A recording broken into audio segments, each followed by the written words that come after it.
Jesus Christ, Declan! The concrete slab came down like God's own hammer, missing Declan Morrissey's skull by 3 inches. The dust cloud that followed tasted like chalk and betrayal, though he wouldn't understand the second flavor until later that evening. He rolled out from under the collapsed section of the Riverside Tunnel, hard hat cracked down the middle, emergency flashlight spinning circles of light across the debris. 23 years as a structural engineer for the city, and this was the closest he'd come to being buried alive. The irony wasn't lost on him.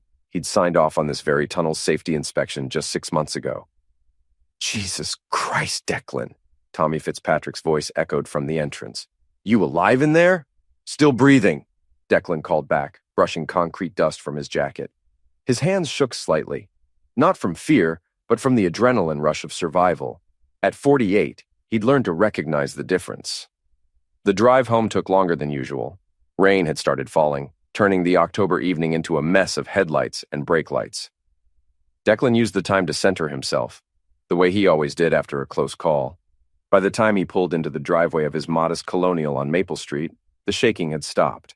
The house looked warm and inviting, golden light spilling from the windows. Through the kitchen window, he could see his wife Camille moving around, preparing dinner. After 19 years of marriage, he still felt a small surge of gratitude seeing her there. She'd been working late shifts at the orthopedic hospital more often lately, and these quiet evenings together had become precious. There's the conquering hero, Camille said as he walked through the door. She was stirring something that smelled like beef stew, her auburn hair pulled back in a practical ponytail. At 45, she'd kept herself in excellent shape, a requirement, she always said, for 12-hour shifts on her feet. Conquering what?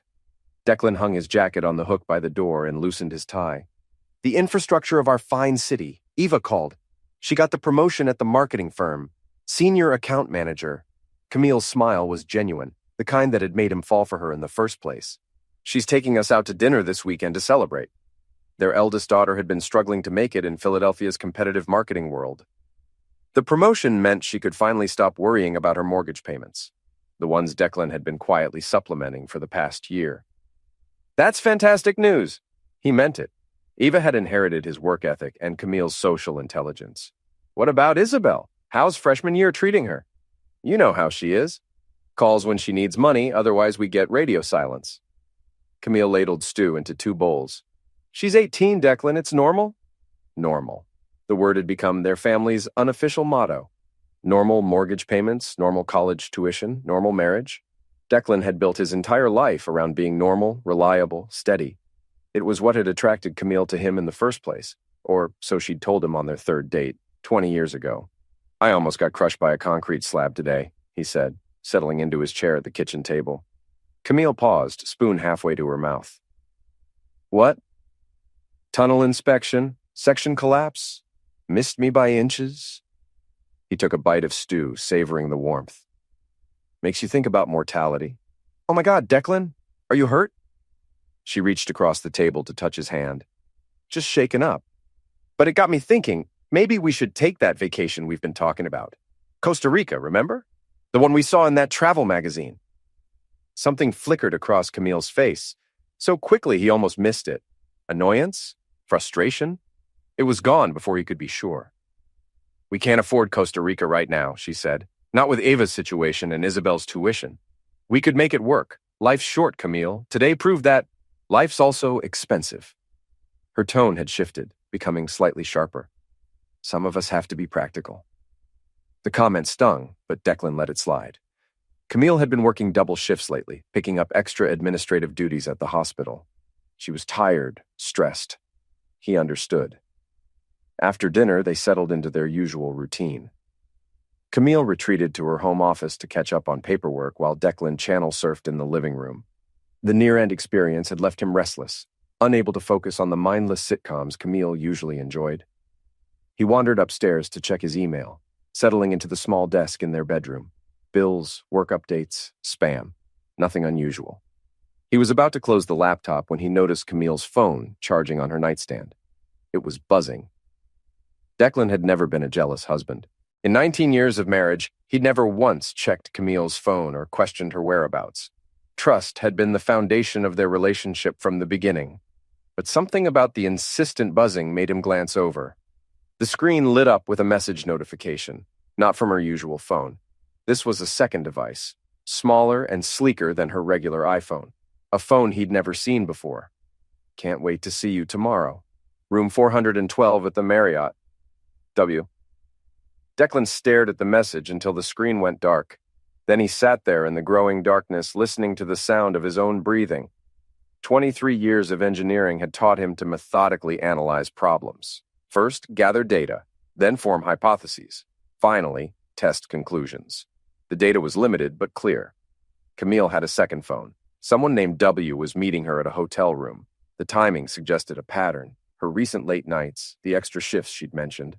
Declan's hands moved with practiced efficiency. He opened his laptop and began searching. Hotel reservations could be traced, phone records could be subpoenaed, financial records could be analyzed, but first, he needed more information. He crept downstairs, avoiding the creaky step third from the bottom. Camille's office door was closed, soft light spilling from underneath. He could hear her typing, the sound rhythmic and focused. Her purse sat on his kitchen counter where she'd left it. Inside, he found her regular phone, wallet, and keys. Nothing unusual, but as he started to close the purse, his fingers found something else. A small piece of paper tucked into the side pocket. A hotel receipt. The Marriott downtown. 3 nights ago. Room 412. Declan photographed the receipt with his phone, then carefully placed it back where he'd found it. His engineering mind was already working through the implications, calculating angles and stresses, points of failure. The next morning, Camille left for work earlier than usual.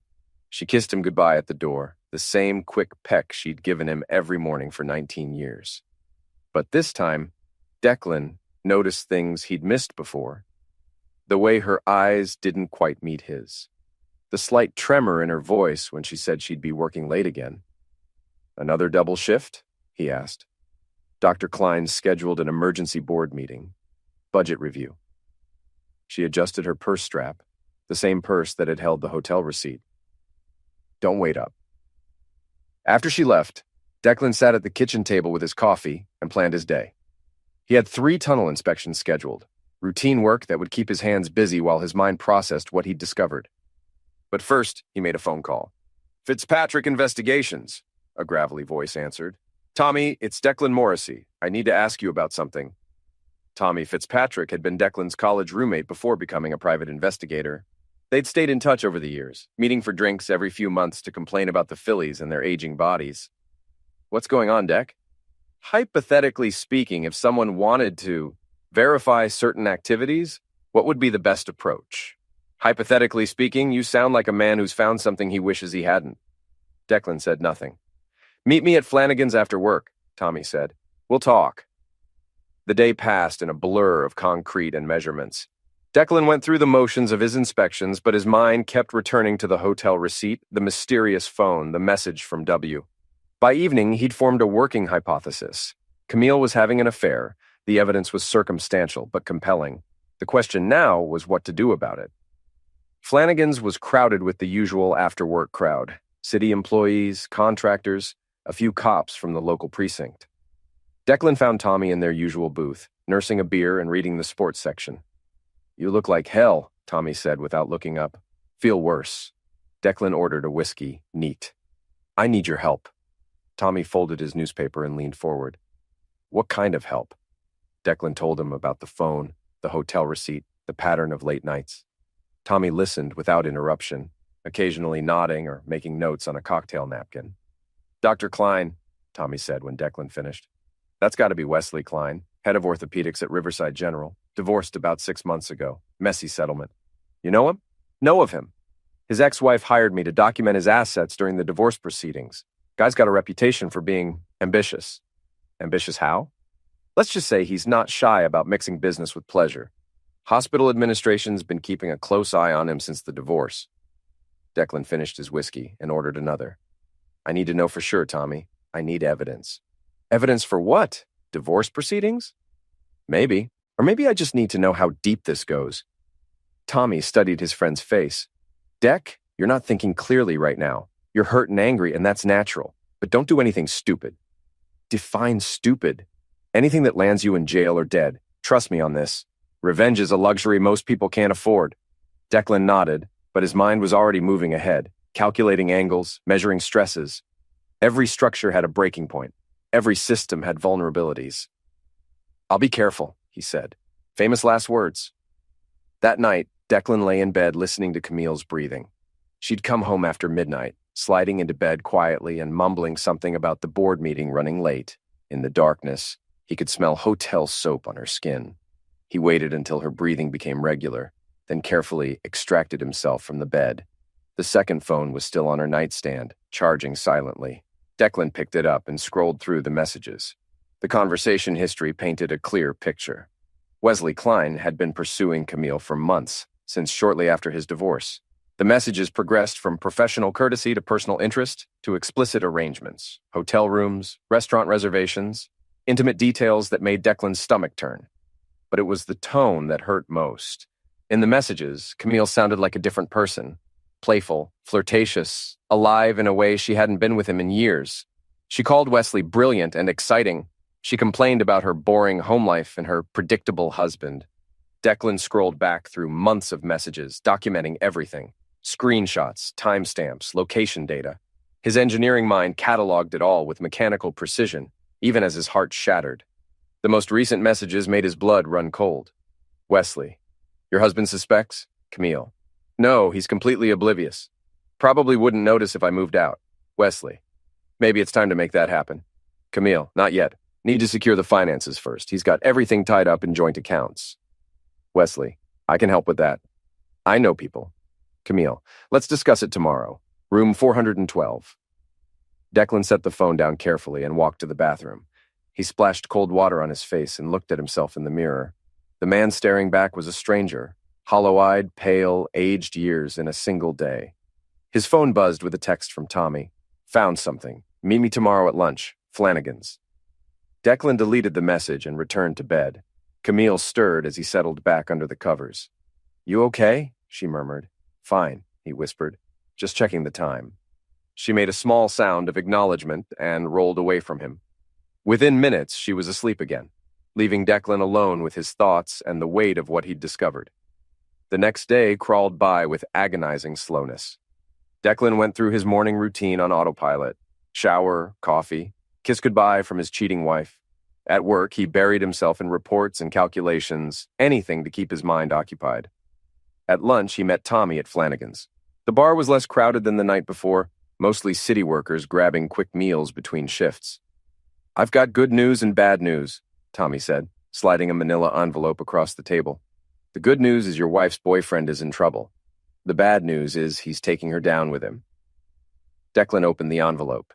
Inside were financial records, hospital documents, and surveillance photos. The pictures showed Camille and Wesley Klein entering and leaving the Marriott on multiple occasions over the past 3 months. "Hospital's been investigating Klein for Medicare fraud," Tommy explained, "falsifying surgery records, billing for procedures that never happened. They're building a case against him." "What does this have to do with Camille?" "She's been helping him. Hospital records show she's been accessing patient files she shouldn't have access to, backdating procedure authorizations. If they can prove she's been involved, she's looking at criminal charges." Declan stared at the photos. In one, Camille was laughing at something Wesley had said, her face bright with an expression Declan hadn't seen in years. In another, they were holding hands across a restaurant table, looking like any other couple in love. "How long have you known?" Tommy asked. 2 days. Since I found her second phone." "What are you going to do?" Declan closed the envelope and met his friend's eyes. "I'm going to protect myself." No, Tommy, listen to me. She's been planning to leave me. She's been stealing from the hospital. She's been lying to me for months, maybe years. And I'm supposed to what, pretend it never happened? I'm saying don't do anything that'll destroy your life too." "My life's already destroyed." Declan stood up, envelope in hand. "I'm just deciding what to build from the ashes." That afternoon, Declan visited his lawyer. James Morrison had handled the family's legal affairs for years. Wills, real estate transactions, the occasional contract dispute. He was a steady, unflappable man who'd built his practice on discretion and thorough preparation. "I need to discuss divorce proceedings," Declan said without preamble. Morrison set down his coffee and reached for a legal pad. "I'm sorry to hear that, Declan." What are the grounds? Infidelity, fraud, take your pick. Declan laid out the evidence, the phone records, the hotel receipts, the hospital investigation. Morrison listened carefully, taking notes and asking pointed questions about dates, financial accounts, and potential asset disputes. This is serious, Morrison said when Declan finished. If your wife is involved in the Medicare fraud, she could be facing federal charges. That changes everything. How so? Criminal conviction affects spousal support, asset division, everything. But Declan, you need to be very careful about how you proceed. Any appearance of vigilante justice could backfire badly. I'm not looking for vigilante justice. I'm looking for actual justice. Morrison nodded slowly. I'll file the preliminary paperwork, but I want you to promise me something. Don't confront your wife directly. Don't do anything that could be construed as intimidation or maltreatment. Let the legal system work. Of course, Declan said, but as he left the lawyer's office, his mind was already working through other possibilities. That evening, Camille came home at her usual time, no mention of working late. She seemed relaxed, almost cheerful, as she prepared dinner and talked about her day. How was your meeting with the contractors? She asked, seasoning chicken for their dinner. Productive. We're moving forward with the Riverside project. That's the tunnel that collapsed? Different section. The whole system needs reinforcement. Camille nodded absently, but Declan could see her attention was elsewhere. She kept glancing at her phone, waiting for messages that never came. Wesley Klein was probably busy covering his tracks, preparing for the investigation that was closing in on him. Camille, Declan said carefully, is everything okay at work? You seem distracted lately. She looked up sharply. What do you mean? Just that you've been working so many extra hours. The board meetings, the administrative duties, it's a lot of pressure. It's fine, just busy. She turned back to the stove, but her shoulders were tense. Why do you ask? No reason, I worry about you, that's all. Well, don't. I can take care of myself. The edge in her voice was new, or maybe Declan was just hearing it clearly for the first time. How long had she been building walls between them? How long had she been planning her escape? After dinner, Camille retreated to her office again. Declan waited an hour, then quietly climbed the stairs to their bedroom. The second phone was there, as usual, but this time it was buzzing with multiple messages. Wesley was panicking. The hospital had called him in for a meeting tomorrow morning.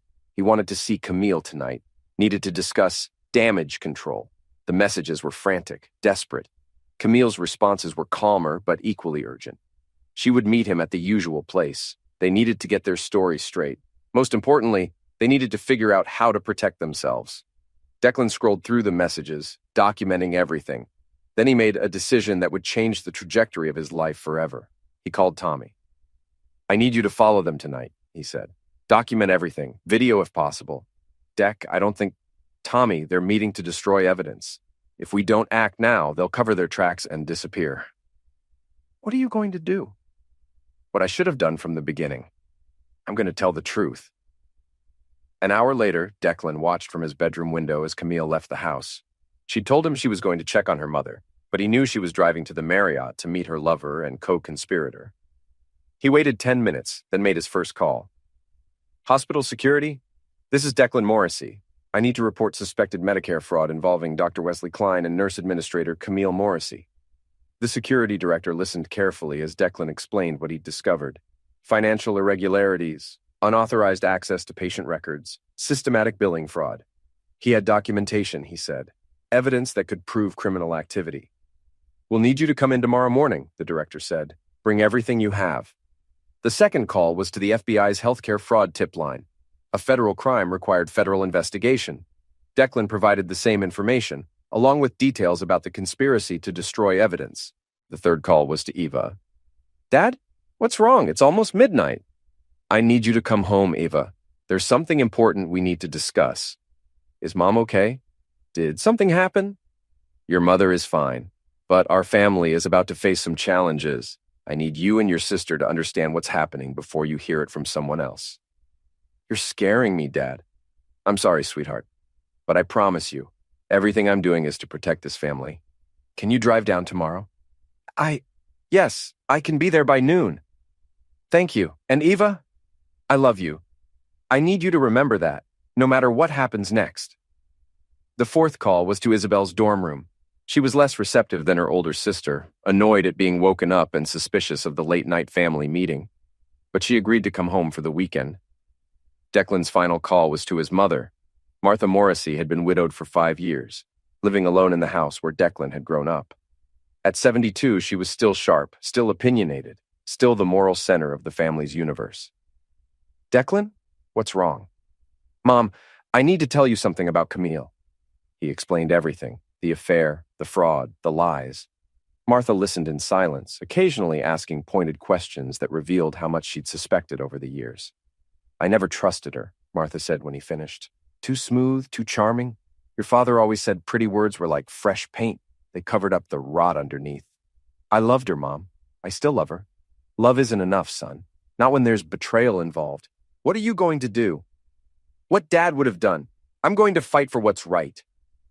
"Good. And Declan?" "Yes. Don't let her take the girls from you. They're going to be confused, angry.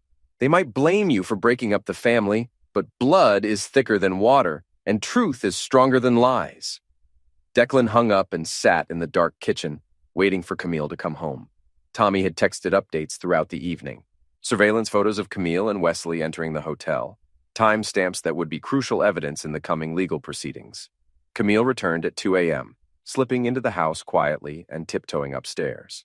She undressed in the bathroom and slid into bed, probably thinking Declan was asleep. "How's your mother?" he asked quietly. "What?" Camille went rigid beside him. "You said you were checking on your mother. How is she?" "Oh, she's fine. Just needed help with her computer." "At midnight?" "She's a night owl. You know that." Declan knew no such thing. Camille's mother went to bed at 9 o'clock every night and had for as long as he'd known her. But he didn't challenge the lie. There would be time for truth tomorrow. "Good night, Camille." "Good night." Neither of them slept much. The morning brought gray skies and the first frost of the season. Declan made coffee and toast, going through the motions of normalcy while his wife showered and dressed for work. "I might be late again tonight," she said, adjusting her hair in the hallway mirror. "The Klein situation is getting complicated." "I'm sure it is." Something in his tone made her look at him sharply. "What's that supposed to mean?" "Nothing. Just that workplace complications tend to get messy." She stared at him for a long moment, then grabbed her purse and keys. "I'll call you later." After she left, Declan drove to the hospital. The security director was waiting in his office, along with the hospital's chief legal counsel and an FBI agent who'd been assigned to the Medicare fraud investigation. "Mr. Morrissey," the FBI agent said, "we understand you have information about fraudulent billing practices." For the next 3 hours, Declan laid out everything he'd discovered: the unauthorized access to patient records, the falsified procedure codes, the systematic billing fraud that had been going on for months. He provided copies of the phone records, financial documents, and surveillance photos Tommy had taken. "This is substantial evidence," the legal counsel said. "We'll need to act quickly before they destroy any remaining documentation." "What happens now?" Declan asked. "We execute search warrants," the FBI agent said. "Computers, phones, financial records. We'll probably make arrests within the week." "What about my wife?" "That depends on the extent of her involvement. If she was just following orders, she might face disciplinary action. If she was an active participant in the fraud, she's looking at federal charges." Declan nodded and stood to leave. "There's something else you should know. They're meeting regularly to coordinate their activities. Hotel room 412 at the downtown Marriott. Tonight, probably around 8 o'clock. The FBI agent made a note. We'll have surveillance in place." Declan left the hospital and drove home to wait for his daughters. Ava arrived first, her usual confidence replaced by obvious worry. "Dad, what's going on? You sounded terrible on the phone." "Sit down, sweetheart. We need to talk." Isabel arrived an hour later, still in her college sweatshirt and looking like she'd rather be anywhere else. At 18, she'd developed the selective hearing and defensive attitude that came with freshman year independence. "This better be important," she said, dropping her backpack by the door. "I've got a paper due Monday." "It's important," Declan said. "Sit down." He told them everything: the affair, the fraud, the investigation. Ava listened with growing horror, asking questions and trying to understand the implications. Isabel sat in stony silence, her face revealing nothing. "So you're divorcing Mom," Eva said when he finished. "Yes." Because she cheated on you. Because she betrayed our family in every way possible. This is BS, Isabel said suddenly. You're destroying our family because you're jealous. I'm not destroying anything, Isabel. Your mother did that when she chose to lie and steal and cheat. Maybe she wouldn't have cheated if you weren't so boring. The words hit Declan like a physical blow. Eva gasped, but Isabel continued, her voice gaining strength and cruelty. You think you're so noble, but you're just a coward. Mom deserves better than spending her life with someone who can't even afford to take her on vacation. Isabel, stop, Eva said. No, I won't stop. Dad, you're pathetic. You sit there with your spreadsheets and your boring job, and you wonder why Mom looked for excitement somewhere else. You drove her away.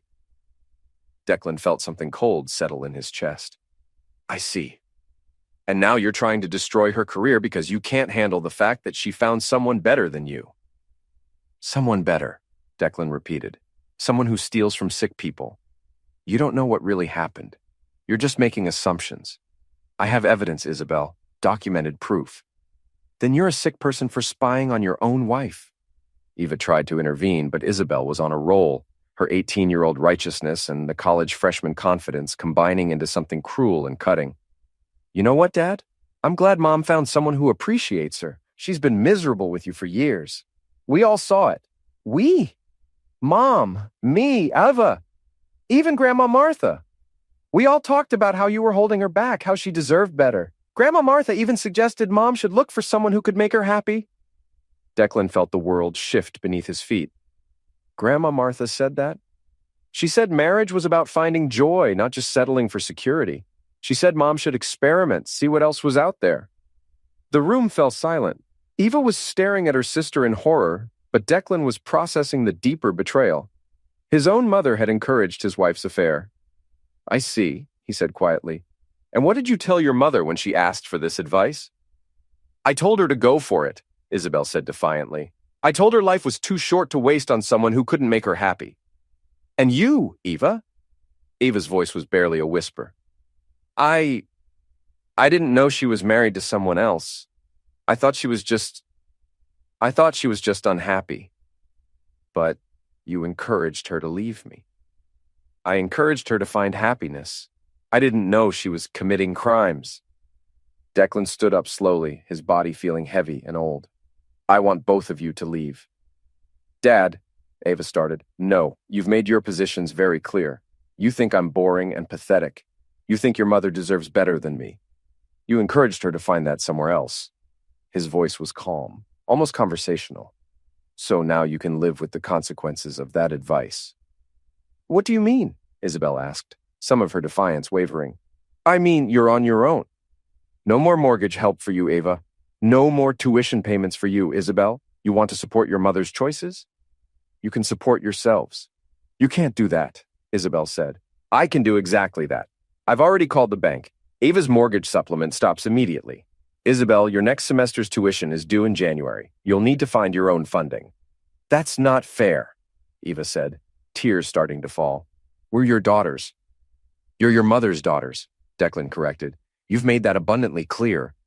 Now you can choose which parent you want to live with. Dad, please, Eva said. I'm sorry, I didn't mean... You meant every word, both of you. And that's fine, but don't expect me to pay for the privilege of being insulted and betrayed. Isabel's face had gone pale. You're really going to destroy our family over this? I didn't destroy our family. Your mother did. I'm just deciding who gets to pick up the pieces. He walked to the front door and opened it. I want you both out of my house. You can stay with your mother or your grandmother or your precious Dr. Klein, but you can't stay here. Eva was crying openly now. Daddy, please. I'm sorry, I didn't understand. You understood perfectly. You just didn't think there would be consequences. But I need help with the mortgage. I can't afford... Then you'll lose the house. Or you can ask your mother to help you. She's been planning to leave me anyway, right? She must have been setting aside money for her new life. Isabel stood up, her jaw set with teenage stubbornness. Fine, we don't need you anyway. Mom's going to be so much happier without you. I'm sure she will be, from her prison cell. She's not going to prison. You're just trying to scare us. Federal Medicare fraud carries a mandatory minimum sentence of 5 years. Wire fraud adds another 5. Conspiracy charges add another 5. Your mother is looking at 15 years minimum, assuming she cooperates with the investigation. The color drained from Isabel's face. You're lying. I'm an engineer, sweetheart. I don't lie about facts. Eva was sobbing now. Dad, please, can't we work this out? Can't we be a family? We were a family. Then you all decided I wasn't good enough. Now you get to live with that decision. He stood by the open door waiting. After a long moment, Eva gathered her purse and keys, still crying. Isabel followed, her face set in an expression of defiant hatred. I'll never forgive you for this, she said as she passed him. I'll never forgive you either, Declan replied. So we're even. He closed the door behind them and walked to the kitchen window. He watched as they argued beside Eva's car, probably trying to decide where to go. Finally, they drove away together, leaving Declan alone in the house he'd bought for his family. He poured himself a drink and sat at the kitchen table, processing what had happened. In the space of 24 hours, he'd lost his wife, his daughters, and his mother. But for the first time in years, he felt completely clear about what he needed to do. His phone buzzed with a text from Tommy. FBI arrested Klein at the hotel. Camille in custody. Call me. Declan deleted the message and poured another drink. Then he called his lawyer. Morrison, it's Declan. I need you to accelerate the divorce proceedings, and I need you to remove my daughters from my will. Declan, are you sure about this? You're going through a traumatic... I'm sure. They've made their choice. Now I'm making mine. What about your mother? What about her? Are you going to tell her what happened? Declan considered this. Yes, but not tonight. Tonight I'm going to sit in my house and enjoy the quiet. For the first time in months, Declan felt peace. The waiting was over. The pretending was over. The marriage was over. The war was just beginning. The next morning brought news coverage of the arrests. Dr. Wesley Klein and nurse administrator Camille Morrissey had been charged with conspiracy to commit Medicare fraud, wire fraud, and theft of government funds. The local news ran their mugshots, Klein looking haggard and desperate, Camille looking shocked and disbelieving. Declan's phone rang constantly. Reporters, neighbors, co-workers, family friends. He ignored them all. Instead, he drove to his mother's house. Martha Morrissey was waiting for him, having seen the news coverage. She opened the door before he could knock, her face grave and guilty. I heard, she said simply. Did you? Declan stepped inside, noting how small and frail his mother looked. Did you hear that your advice to my wife has resulted in federal charges? Martha closed the door and walked to her kitchen. I never told her to commit crimes. But you told her to find someone else. You told her to experiment. You encouraged her to betray her marriage vows. I told her to find happiness. At my expense. Martha turned to face him, her chin raised in defiance despite her obvious guilt. You were making her miserable, Declan. She came to me crying, saying she felt trapped, saying she needed more than what you were giving her. So you told her to have an affair. I told her to consider her options. Marriage isn't a prison sentence. It's a commitment, a promise, something you and Dad taught me to honor. Your father and I had passion, Declan. We had fire, you and Camille had routine. The words cut deep because they contained a grain of truth. Declan had built his marriage on stability, reliability, trust. He'd thought those were virtues. So my daughters knew about this. They knew you were encouraging their mother to leave me. Martha's face crumpled slightly. They were worried about both of you. The girls love you, Declan. Funny way of showing it. They called me boring, pathetic, said Camille deserved better. They're young. They don't understand. They understand perfectly, just like you do. Declan moved toward the door. I want you to know that your advice has destroyed our family. Camille is facing 15 years in federal prison. Eva's going to lose her house. Isabel will have to drop out of college. And I'm filing for divorce. Declan, wait. No, Mom. I'm done waiting. I'm done being the steady, reliable, boring one. I'm done being taken for granted. What are you going to do? Declan paused at the door. I'm going to rebuild my life without any of you. He left his mother's house and drove to the courthouse. The divorce papers were ready for filing, along with restraining orders that would prevent Camille from accessing their joint accounts or returning to the house. The judge will want to schedule a hearing, Morrison explained.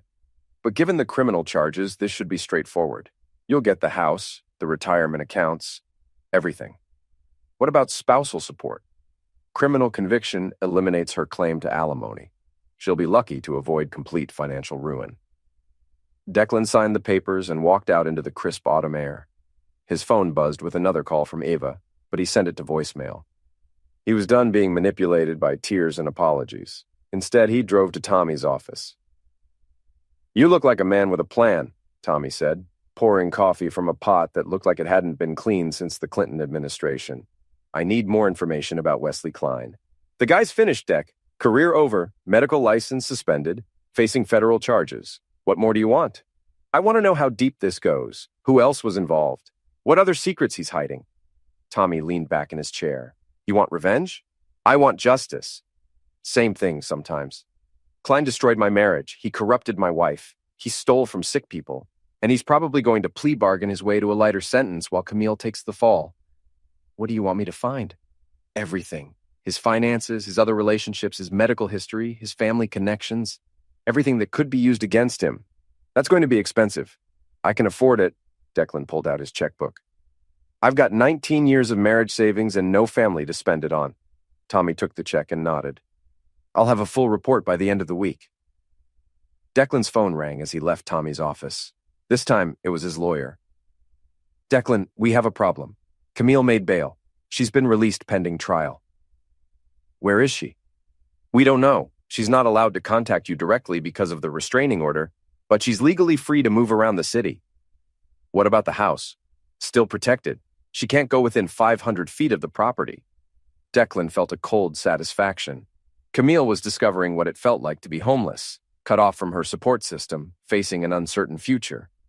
His phone buzzed with a text from an unknown number. "We need to talk." See. He deleted the message without responding. The next few days passed in a blur of legal meetings, financial arrangements, and paperwork. Declan moved through it all with mechanical precision, settling his affairs and preparing for the next phase of his life. He returned to work, ignoring the stares and whispered conversations of his co-workers. The story had made the local news and everyone knew about his wife's arrest. But Declan found he didn't care about their opinions or their pity. On Thursday morning, Tommy called with his report. "Klein's broke," Tommy said without preamble. "Divorce settlement wiped him out. Legal fees are destroying what's left. He's been borrowing money from some very unsavory people." "What kind of people?" "The kind who break legs when loans don't get repaid. Klein owes about $50,000 to a guy named Vincent Torino, small-time loan shark who operates out of South Philly." "Interesting." "Gets better. Klein's been selling prescription pills on the side. Oxycodone mostly, using his medical access to feed street dealers." "How long?" "At least 2 years, maybe longer." "Does Camille know about this?" "Hard to say, but some of the pill transactions were processed through the hospital's billing system. If she was helping with the Medicare fraud, she might have seen the prescription irregularities." Declan processed this information. Pill dealing carried much heavier penalties than fraud. If Klein was dealing, and if Camille knew about it, her legal situation was about to get much worse. "There's something else," Tommy said. "Klein's medical license. He's had 3 malpractice suits in the past 5 years. Hospital's been covering for him, settling out of court." "What kind of malpractice?" "Botched surgeries, mostly. One patient died from complications after Klein operated while allegedly intoxicated. Family got a big settlement. Klein got a slap on the wrist." Declan felt his anger crystallizing into something harder and more focused. Wesley Klein wasn't just a homewrecker and a thief. He was a butcher who'd been protected by the system. "I want copies of everything," Declan said. "What are you planning?" "I'm planning to make sure justice gets served." That evening, Declan sat in his empty house and made a series of phone calls. The first was to the DEA's prescription pill misuse hotline. He provided detailed information about Klein's pill-dealing operation, including dates, amounts, and the names of dealers he'd identified from Tommy's report. The second call was to the state medical board. He reported Klein's history of malpractice, the pattern of cover-ups, and the hospital's failure to discipline a dangerous doctor. The third call was to Vincent Torino's social club in South Philadelphia. "Yeah," a gravelly voice answered. "I have information about Dr. Wesley Klein." "Who is this?" "Someone who thinks Klein needs to face his responsibilities." There was a long pause. "What kind of information?" "The kind that might help you collect your money. Klein's hiding assets. I know where they are." "You wearing a wire?" "I'm a structural engineer, not a cop. I just want Klein to pay for what he's done." "Meet me tomorrow night. Tony's Bar on Passyunk, 9 o'clock. "How will I know you?" "I'll know you." The line went dead. Declan spent the rest of the evening planning his next moves. Klein was about to discover that destroying a family had consequences beyond legal proceedings. The next day brought more unwelcome news. Ava had called in sick to work and was apparently hiding out at a friend's apartment, unable to face her coworkers after the news coverage. Isabel had dropped out of her classes and was staying with Camille's sister in New Jersey. His daughters were suffering, and part of Declan felt guilty about that. But a larger part of him remembered their words, their casual cruelty, their assumption that he would always be there to clean up their messes. At 9 o'clock that evening, Declan walked into Tony's bar. It was a narrow, smoky place with cheap beer and expensive silence. Vincent Torino was exactly what Declan had expected, short, thick, wearing a tracksuit that had seen better decades. "You the engineer?" Torino asked, gesturing to an empty chair. "That's me. What do you know about Klein?" Declan laid out Klein's financial situation, the divorce settlement, the hidden accounts, the property transfers designed to shield assets from creditors. Torino listened carefully, occasionally asking pointed questions that revealed a sharp understanding of money and leverage. "Why are you telling me this?" Torino asked when Declan finished. "Klein destroyed my family. I want him to face consequences." "Legal consequences ain't enough?" "Legal consequences don't cover pain and suffering." Torino smiled, showing teeth that had seen too many fights. "I like you, engineer. You got balls. Most people, they just whine to lawyers. I'm not most people." "No, you ain't." Torino finished his beer and stood up. "Klein's going to pay what he owes one way or another. Thanks for the information." As Declan left the bar, he felt a dark satisfaction. Klein was about to learn that actions had consequences, and some debts couldn't be discharged through bankruptcy. Over the weekend, the news got worse for Klein and Camille. The DEA raided Klein's apartment and found evidence of prescription pill trafficking. Additional federal charges were filed, carrying mandatory minimum sentences that would put both of them away for decades. Camille's lawyer called Morrison with a plea deal offer. She would testify against Klein in exchange for reduced charges and a shorter sentence.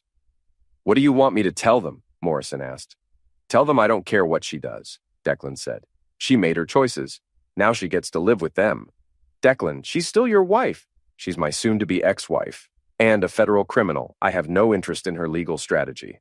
That afternoon, Declan received a visit from Eva. She looked terrible, pale, thin, her usual confidence completely shattered.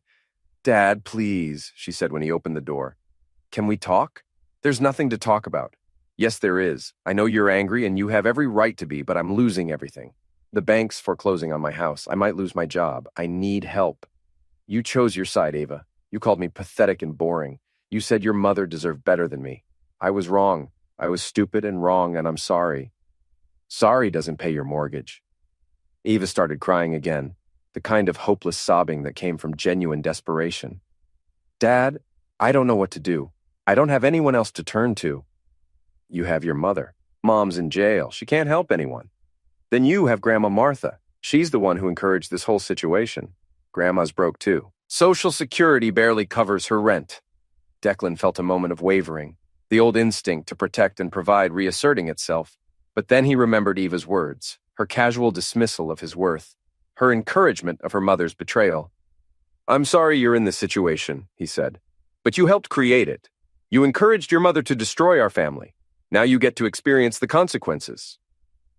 "But I'm your daughter." "You're Camille's daughter. You chose her side, remember?" Eva's face crumpled. "Dad, please, I'll do anything. I'll apologize publicly, I'll testify against Mom, anything. Just please don't abandon me." "I'm not abandoning you. I'm letting you experience independence." "Isn't that what you wanted? For your mother to be free from her boring, pathetic husband?" "That's not what I meant. That's exactly what you meant. You just didn't think it would cost you anything." Declan closed the door and walked back to his kitchen. Through the window, he could see Eva sitting in her car, sobbing into her phone, probably calling Isabel or Camille's sister, or anyone who might offer help. But Declan was done being the family's emergency fund. He'd spent 19 years providing stability and support, only to be told he wasn't good enough. Now his wife and daughters were learning what life looked like without his steady, reliable, boring presence. His phone buzzed with a text from Tommy. Klein got knocked up in jail. Broken ribs, concussion. Word is Vincent's people got to him. Declan deleted the message and poured himself a drink. Justice was being served one way or another. The following week brought the preliminary hearing for Klein and Camille's case. Declan attended, sitting in the back of the courtroom and watching as his wife shuffled in wearing an orange jumpsuit and shackles. She looked older, smaller, defeated. When her eyes met his across the courtroom, he saw desperation and pleading. But Declan felt nothing except cold satisfaction. The prosecutor laid out the charges: Medicare fraud, wire fraud, prescription pill trafficking, conspiracy, money laundering. The evidence was overwhelming. Phone records, financial documents, surveillance footage, witness testimony. Klein's lawyer argued for reduced bail, citing his client's medical condition after the jail attack. The judge was unsympathetic. Dr. Klein stands accused of stealing from sick people and dealing pills, the judge said. Bail is denied. Camille's lawyer made a similar argument, emphasizing her cooperation with the investigation and her status as a first-time offender. The judge set bail at $500,000, money that didn't exist. As the defendants were led away, Camille turned to look at Declan one more time. Her mouth formed the word please, but he simply stared back with empty eyes. Outside the courthouse, reporters tried to interview him. Declan ignored their questions and walked to his car. The story was simple enough. Trusted professionals had betrayed their oaths and stolen from vulnerable people. There was nothing more to add. That evening, Ava called again. "Dad, I saw the news coverage. Mom looked terrible." "Your mother is a federal criminal awaiting trial. How did you expect her to look?" "She's still my mother and your wife." "She stopped being my wife the moment she decided to betray our marriage, and she stopped being your mother when she chose her own selfish desires over her family's welfare." "That's not fair." "Fair?" Declan's voice rose slightly. "Was it fair when she spent months lying to me? Was it fair when she stole from sick people? Was it fair when you told me I was pathetic and boring? I didn't mean... You meant every word, just like your mother meant every lie she told me. Just like Grandma Martha meant every word of encouragement she gave to your mother's affair. We're your family." "No, Ava. You were my family. Now you're strangers who happen to share my last name." He hung up and blocked her number. The next few weeks passed quietly. Declan returned to his normal routine: work, home, solitary dinners, peaceful evenings without drama or lies. He discovered that he actually enjoyed the silence, the predictability, the absence of emotional manipulation. Tommy provided regular updates on Klein's situation. The doctor had been transferred to protective custody after a second attack, but his legal position was hopeless. The pill trafficking charges alone carried a 20-year minimum sentence. Camille's situation was slightly better. Her cooperation with the prosecution had earned her consideration for a reduced sentence, but she was still looking at 5 to 7 years in federal prison.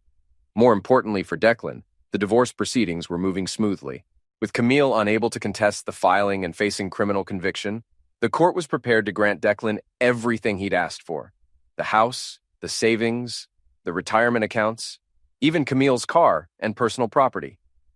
In December, 3 months after the arrest, Declan received an unexpected visitor.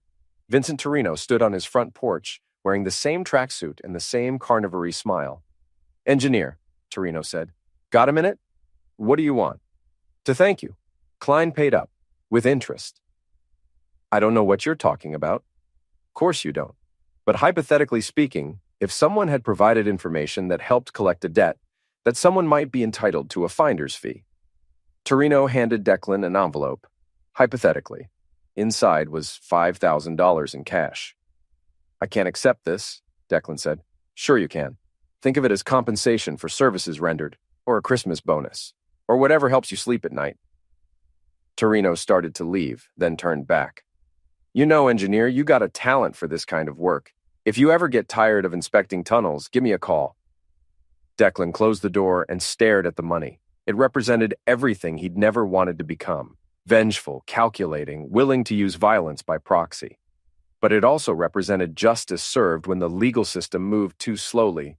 He put the money in his safe and tried not to think about what it meant. Christmas arrived without celebration. Declan spent the day alone, reading and watching old movies. Eva and Isabel had sent cards, awkward, desperate attempts at reconciliation that went unanswered. His mother called, her voice thin and uncertain. "Declan, it's Christmas." "I'm aware. Are you coming for dinner?" "No." "Son, this has gone on long enough. We're family. We make mistakes, but we forgive each other."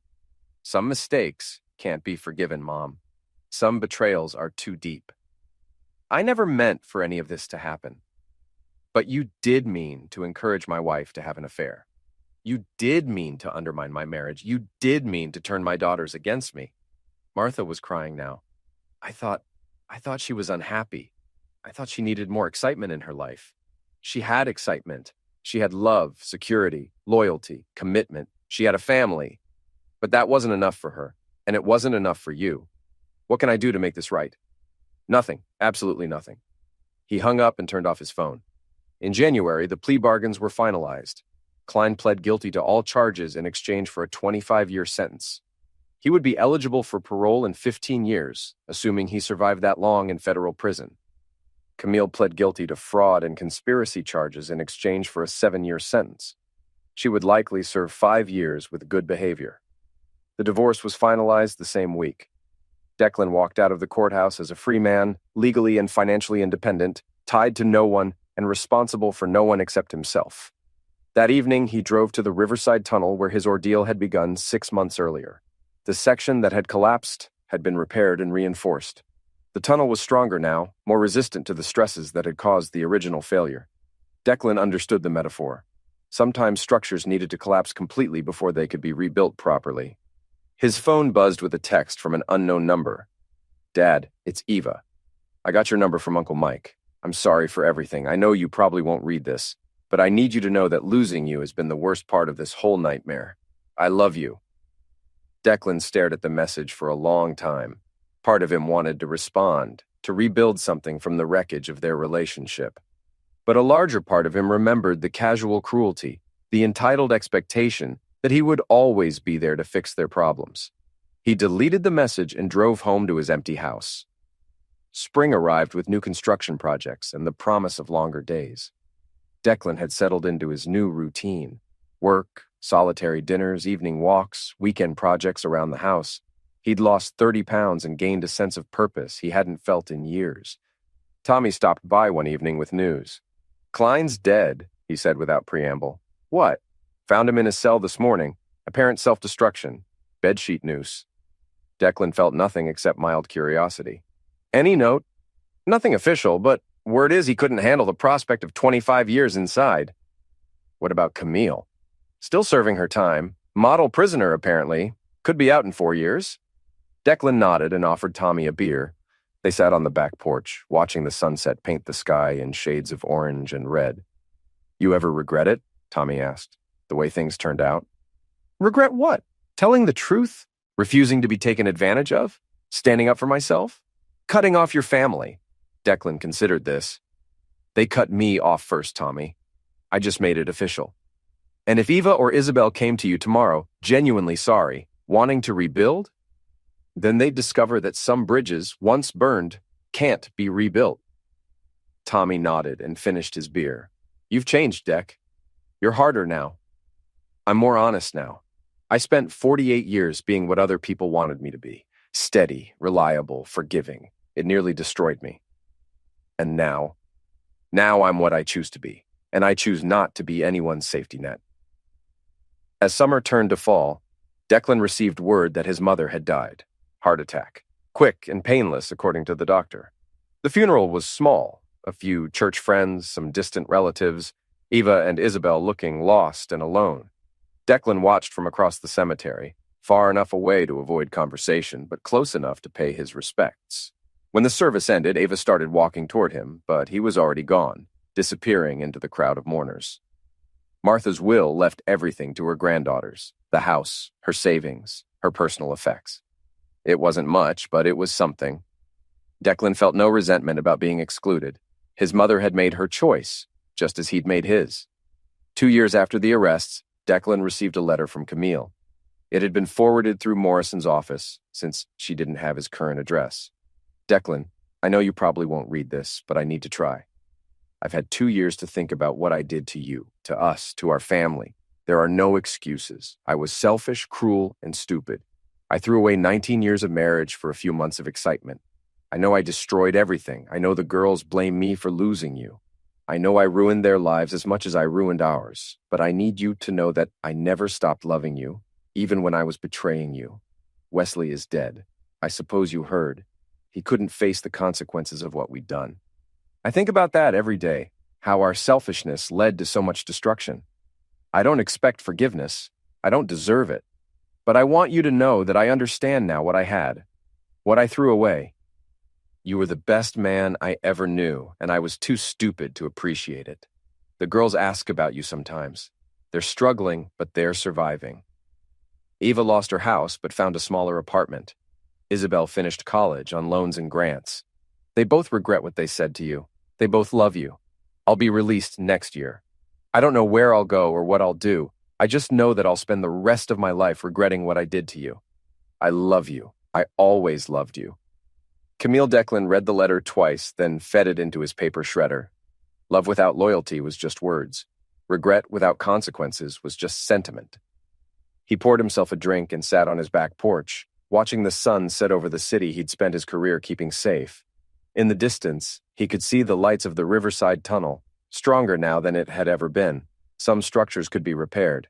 Others needed to be demolished completely and rebuilt from the foundation up. Declan had chosen demolition. 3 years after the arrests, on a cold February morning, Declan was inspecting a bridge downtown when he saw Eva. She was walking out of a coffee shop, looking older but more confident than the last time he'd seen her. She spotted him across the street and froze. For a moment, they stared at each other across the flow of morning traffic. Eva raised her hand slightly, a tentative wave. Declan looked at her for a long moment, then turned and walked away. Some bridges were meant to stay burned. That evening, Declan sat in his study and opened his laptop. He'd been thinking about writing a book, a manual for structural engineers maybe, or a memoir about building and rebuilding. Something about foundations and stress points and knowing when to tear something down rather than trying to repair it. He started typing. Chapter 1. The Day the Tunnel Collapsed. The concrete slab came down like God's own hammer, missing my skull by 3 inches. I should have died that day. Instead, I learned how to live. Outside, the first snow of winter began to fall, covering the city in a blanket of white. Fresh starts were possible, Declan thought. You just had to be willing to clear away the debris first. He wrote until dawn, alone in his house, free from the weight of other people's expectations and betrayals. For the first time in years, he felt genuinely happy. Some men were builders, others were destroyers. Declan Morrissey had learned to be both. The end.